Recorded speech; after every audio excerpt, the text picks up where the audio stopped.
The major reason it is not feasible today to have a negative income tax is because the present welfare bureaucracy would be out of work.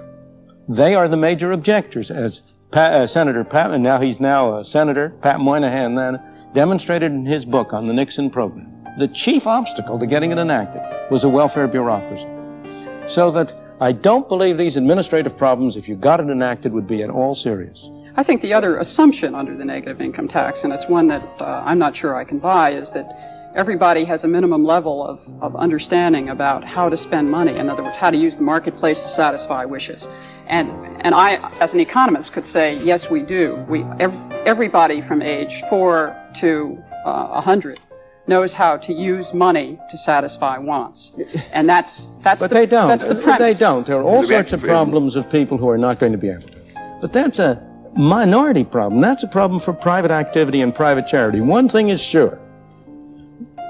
They would be spending their own money, and that however knowledgeable you are about how to spend... They would be spending my money. They would be spending my money, but it would be one stage less bad. Right now, the welfare worker is spending Mr. A's money to help Mr. C.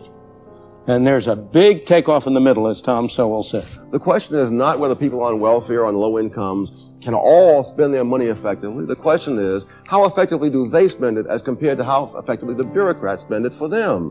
Comparing anything to perfection or to some arbitrary standard settles nothing. The same thing is true in the education area. They're saying, would families be able to select schools for their kids under a voucher system, for example?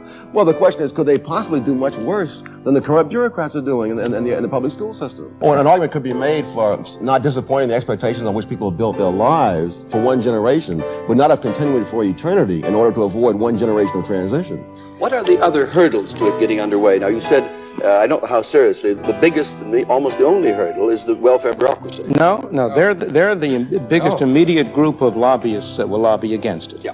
The biggest hurdle to getting it over at the moment is that there is no way of constructing a sensible negative income tax system that will not hurt some people. There will be some people who will get less money than they are now getting under it, particularly those in the upper income groups, particularly the affluent who are now being subsidized by the welfare. And they will make it politically difficult for the people to put it into effect. The attempt is to put a negative income tax in effect, which costs less money, is easier to administer, and yet which doesn't pay anybody in the society $1 less than he's now getting. There's no way in which you can construct such a program. But although it's not politically feasible now, the force of history is on its side. It's going to become politically feasible.